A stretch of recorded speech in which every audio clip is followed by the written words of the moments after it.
Debate. The Honourable Parliamentary Secretary to the Minister of Justice. Thank you, Mr. Speaker. It's a privilege for me to speak to Bill C-36, the Protecting Canada Senior Act. As members in this House are no doubt aware, the abuse of elderly Canadians is a problem that is generating outrage across this country. Given the reality of our aging population, it is unlikely that this problem will go away on its own. The courts have also taken notice of this emerging trend. In R versus Flabat in 2009, for instance, the Ontario Superior Court of Justice dealt with the case of a personal support worker who pled guilty to assaulting 4 elderly war veterans suffering from Alzheimer's disease and dementia while they were in his care. In sentencing the offender to a period of incarceration to be followed by a probation order with onerous conditions, the sentencing judge noted the growing phenomenon of elder abuse in our society and the need for it to be addressed in a most serious way. In this regard, the judge added that there is little to distinguish individuals suffering from Alzheimer's disease or severe dementia from children. Both are among the most vulnerable members of our society. Just as one is forbidden to strike a baby, one is forbidden to strike a vulnerable elderly person. I do not believe there is a single person in this chamber who would disagree with this statement.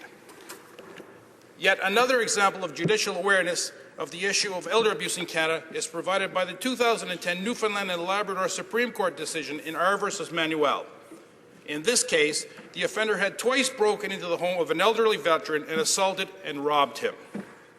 In sentencing the offender to 6.5 years imprisonment, the judge was clear in stating that the sentence being imposed was designed to address the public interest in deterring criminals from breaking into private homes and especially the public duty to protect the elderly of our society. Mr. Speaker, this is an issue of serious concern to our government. During the last general election, we made a commitment to address it through an amendment to the Criminal Code to add vulnerability due to age as an aggravating factor when sentencing those who commit crimes against elderly Canadians. Once passed into law, this amendment will ensure that the approach now being taken in a piecemeal fashion by the courts in different parts of Canada will truly become a national standard. Our commitment in this regard was reiterated and strengthened through the statement in the speech from the throne of June 3, 2011, that our government would protect the most vulnerable persons in our society and would work to prevent crime by proposing, among other things, tougher sentences for those who abuse seniors. The proposed amendment set out in the bill before you today will do just that. More specifically, this bill proposes to amend paragraph 718.2a of the Criminal Code to provide that where an offence has had a significant impact on a victim due to the victim's age or other personal circumstance, including their health, financial situation, it shall consider it to be an aggravating factor for sentencing purposes. This means that judges all across Canada will be better able to justify the imposition of a serious penalty in cases where elderly persons are victimized. This amendment will convey the strong message that abuse of older Canadians will not be tolerated. Mr. Speaker, the proposed amendment is not intended to be a simple standalone response to elder abuse, but rather complements other efforts being made by this government to address this serious issue. The proposed amendment would also complement provincial initiatives focusing on health, social services, and adult guardianship. Such initiatives address elder abuse through general legislation, policy, or specific requirements, such as mandatory reporting of suspected abuse. Mr. Speaker, as the case and recommendations to which I have referred to indicate, elder abuse is an expression commonly referred to the victimization of older individuals. A useful working definition was developed in 2002 by the World Health Organization, which characterized elder abuse as a single or repeated act or lack of appropriate action occurring within any relationship where there is an expectation of trust which causes harm or distress to an older person. Today, it is generally understood that the abuse of elderly persons includes physical and psychological abuse, financial exploitation, and neglect. Mr. Speaker, one of the challenges of addressing elder abuse is that there is no consensus on a definition of who is an elderly person, either within Canada or abroad. This has resulted in a wide variation in defining older, senior, or elderly persons. For instance, chronological age is specifically referred to in at least 17 statutes in Canada. 13 of these statutes refer to the age of 65, but other references vary from 50 to 75, depending on the circumstances. The majority of these statutes deal with issues relating to retirement and pension. However, the impact of a crime on an elderly person is not always tied to the chronological age of the victim. Not every 65-year-old person is equally vulnerable. Much depends on the personality and life experience of such a person, as well as factors such as physical and mental health, whether a support system in the form of a loving family and friends exists, and whether the person's finances are secure and sufficient for their future well-being.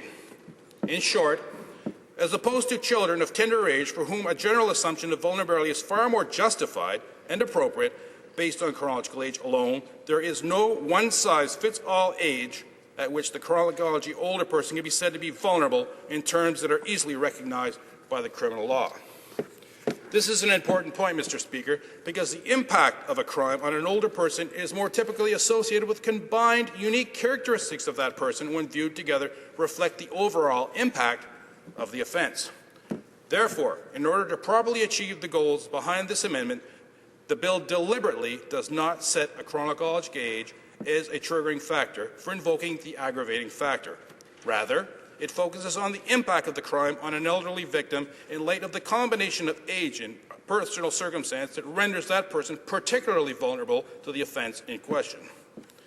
Before going on, Mr. Speaker, I must add that the Criminal Code currently contains dispositions that address some, but not all, forms of elder abuse. In this regard, and as I will outline, the amendment before us today goes beyond these more limited approaches to this issue.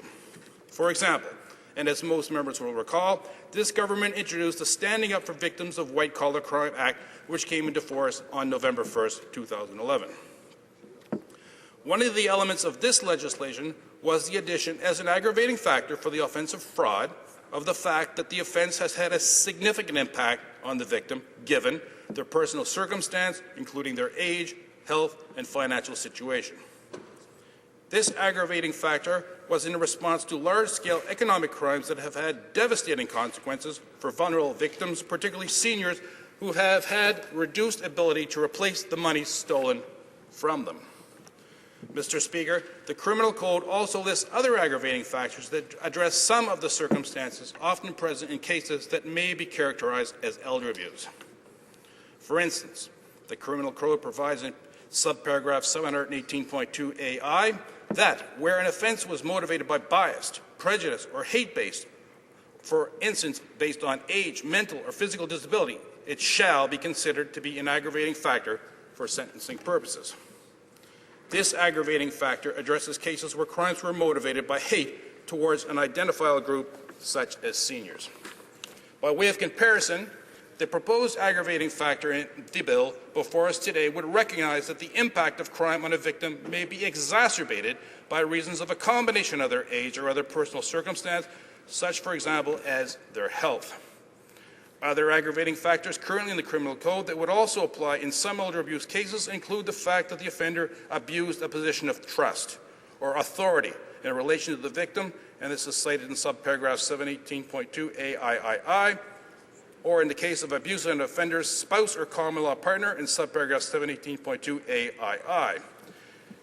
These aggravating factors apply not only where the abuse was committed by a family member, but also where the abuse was committed, for example, by a caregiver in a nursing home who was in a position of trust and authority over vulnerable seniors. Mr. Speaker, in addition to the aggravating factors I have mentioned, the Criminal Code provides a range of specific offences that equally apply to protect Canadians, regardless of whether the victim is male or female, able-bodied or disabled, young or old. For example, the offence of assault applies equally to all Canadians to protect against physical abuse. Mental cruelty is captured by offences such as intimidation or uttering threats, and financial abuse is captured, for example, by theft or robbery. In some instances, an offence is applied to a specific relationship which may be relevant to elder abuse cases. One such example is the offence of a failure of an individual to provide the necessities of life to a person under their charge, if that person is unable, by reason for example, of age, illness, or mental disorder, to withdraw themselves from that charge and is unable to provide themselves with the necessities of life. This is Section 215. This offence is commonly charged in elder abuse cases. As I said, all criminal code provisions that I have just referred to can be used, depending on the circumstances. The proposed amendment in this bill is of a more general and all-encompassing nature that will ensure that no case of elder abuse falls through the cracks simply because it does not fit exactly within the language of these more specific provisions. Mr. Speaker, this bill is needed now. According to Statistics Canada, in 2010, an estimated 4.8 million Canadians were 65 years of age or older. This number is expected to double in the next 25 years to reach 10.4 million seniors by 2036. By 2051, about 1 in 4 Canadians is expected to be over the age of 65. These statistics clearly show that our population is aging and that the number of elders who may be at risk of such abuse will increase as more baby boomers become dependent upon others, such as family members, for their care. According to a January 2011 report by the Canadian Centre for Justice Statistics, in 2009, about 70% of reported crimes against Canadians aged 65 or older were committed by a member of the victim's family or by a friend or acquaintance, and 29% by a stranger. In terms of crime committed by family members, assault was the most common violent offence committed, accounting for more than half, 53%, of all violent offences against seniors. Other forms of family violence against seniors included othering threats, which represented 21% of such crimes, major assaults, which represented 13% of crimes, and family violence against seniors, and criminal harassment, which represented 4% of such crimes. Mr. Speaker, it is important to understand that these numbers may be well underestimated as to the true extent of family violence against seniors, as many cases of elder abuse might not have been reported to the authorities. For instance, according to the 2009 General Social Survey, about 7 in 10 violent victimizations were not reported to police because victims did not believe that the incident was important enough, or because the victim may still care for the abuser, or because the victim feels ashamed of being unable to stop the abuse on their own. Another reason it could be that older persons are more likely to suffer from chronic illness and cognitive impairment, which may limit their ability to report violence to police. Mr. Speaker, these facts speak for themselves.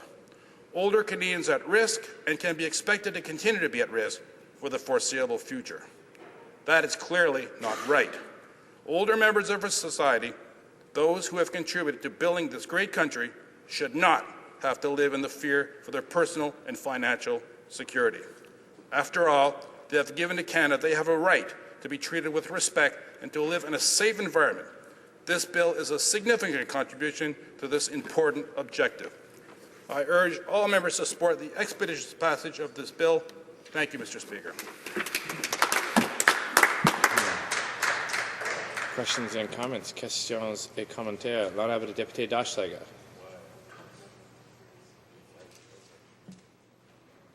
Merci, Monsieur le Président.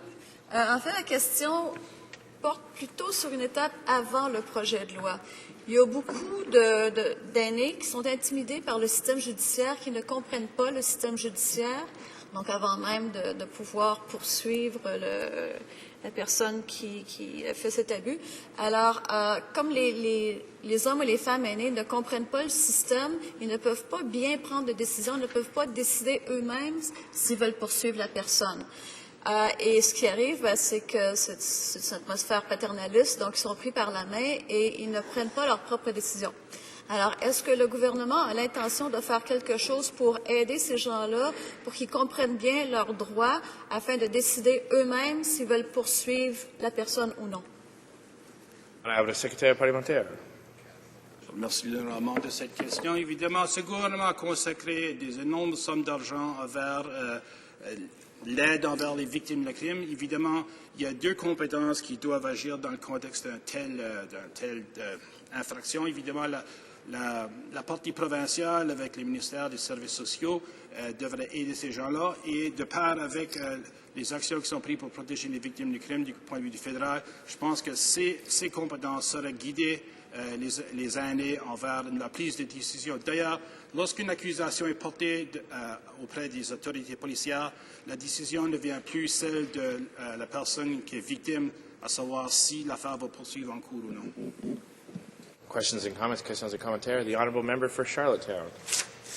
Mr. Speaker, here we are debating yet another bill to expand the provisions of the criminal code. It seems as though the answer that to all that ails society is, from the Conservative side, to expand the provisions of the criminal code, to focus on the offender, to focus on retribution. We all, I believe, share the goals of protecting our seniors, but I heard my colleagues say that this focuses on showing respect to seniors, that this focuses on preventing abuse, including financial exploitation. My question is really focused on the inconsistency between what we are hearing and what we are attempting to do here today through amendments to the criminal code and what we saw here just a few weeks ago when, in a classic case of financial exploitation, we have the government raising the age for eligibility for old age security and the guaranteed income supplement for our most vulnerable seniors. Does the honourable member not see the patent inconsistency in the government's position with respect to the treatment of seniors in this regard? L'honourable secrétaire parlementaire. There is clearly no inconsistency, Mr. Speaker. Obviously, a lot of the amendments of the Criminal Code have been done with the view of protecting Canada's most vulnerable citizens, the seniors, and the measures taken to change the Old Age Security Act, given the demographic changes of this, has also been to protect seniors in the future, because we know that by 2013 there will only be 2 working people who will be able to fund those benefits going to the seniors. So again, the measures have been taken to make sure that the system continues for seniors in the future, so there's no inconsistency with protecting Canada's most vulnerable. The honourable member for Cumberland, Colchester, Muscataba Valley. Well, thank you, Mr. Speaker. And I have a question for the member, the honourable member. When you look at what the Conservative government has done for seniors since we came to office in 2006, whether it be implementing the tax-free savings account, which many seniors across the country have engaged in, as well as 6 million other Canadians, whether you look at the income splitting for seniors, extending the GIS for the lowest income seniors, and taking many seniors off the tax rolls altogether, isn't this just another piece that we're doing as a government to try to support our seniors? So we've made several initiatives in several different areas supporting our seniors, not only for the criminal justice system, not only extending the powers that our law enforcement have to support seniors in the criminal justice code, but also financially and also by implementing Seniors Day, National Seniors Day, showing our strong support for seniors. This is just another piece of the puzzle, is it not? The Honourable Parliamentary Secretary. Thank the honourable member for his question. Yes, certainly you've fallen upon, I guess, 2 golden common threads in the comments you make, and one is that, yes, throughout all legislation, obviously this government has sought to protect seniors, either be financially or against crime, and in the measures that we've done to protect them financially, taking them off the payrolls of the tax man, and obviously permitting the splitting of income and the guaranteed supplement for revenue. Yes, those measures have been put from the government. The other common golden thread in each one of these measures that have been taken by this government, the opposition, particularly the NDP, have voted against protecting them in these fashions. Questions and comments. The honourable member for Hamilton East Stony Creek. Well, Mr. Speaker, I'm very proud that we voted against them because they didn't get the job done for Canadian seniors. First of all, if you pause and you think about it for a moment here, we had repeatedly in this House over the last 5 to 6 years conversations about 300,000 seniors living in poverty, and most of them who collected GIS were women. They were getting approximately $15,000 a year when the poverty line was $22,000 a year, and this government, instead of giving them a $200 a month increase that would have helped alleviate that, as suggested in the last election by the NDP and in this House repeatedly, they gave them $50. I mean, the HST increase in Ontario alone was eating up most of that $50. So don't try to tell us on this side how much you've done for seniors. And as well, you've taken $6,000 out of their lifetime income for each year, those 2 years that you've moved forward on changing from 65 to 67. It's really frustrating on this side of the House, Mr. Speaker, because we hear these claims of what they're doing, but it's not getting done. The Honourable Parliamentary Secretary to the Minister of Justice. Well, I believe what the honourable member is referring to is the change in the OAS, which will take effect in a whopping 23 years' time. So what has really been taken away from the seniors other than the possibility of future seniors being able to benefit of the program? Because we know that demographically that it will not be sustainable if we don't take the measures to protect them now and in the future. And obviously the opposition has a different way of looking at things. I mean, the cost of living, whether it be from transportation of goods or whether it be from paying just heating, is something that everyone lives with. And by imposing the carbon tax, of course, that they would propose to put, that would be a large taxation on the funds of seniors who perhaps have limited funds. So we have a different view of making their quality of life work. Questions and comments. Questions and commentary. The Honourable Member for Hamilton East, Stony Creek. Thank you again, Mr. Speaker. And when the government gave its reasons for the changes to OAS, $36 billion a year is what it costs now. Yes, it's going to $109 billion. There's no argument there. We agree with you on that. But the assumptions that you're using don't take into account an average of 2% growth in the GDP as projected by your own finance minister over the next number of years. That would pay for it. The Honourable Parliamentary Secretary to the Minister of Justice. Well, that's very interesting, and we're saying that this system, according to the honourable member, is sustainable. I guess the question I would ask him, in the following 20 years, how many people will have a dialysis? How many people will have cancer treatment? How many people will have medical treatments which will go much into the future because Canadians continue to live longer? And as Canadians continue to live longer, health care goes up. So these two things run in tandem. We have no way of predicting exactly how much medical treatment will be. We know it will increase, but we know the demography of Canadians is significantly becoming older. So with age comes Medicare, with age comes health costs. We're taking steps to protect seniors in the future. Resuming debate, please to débat.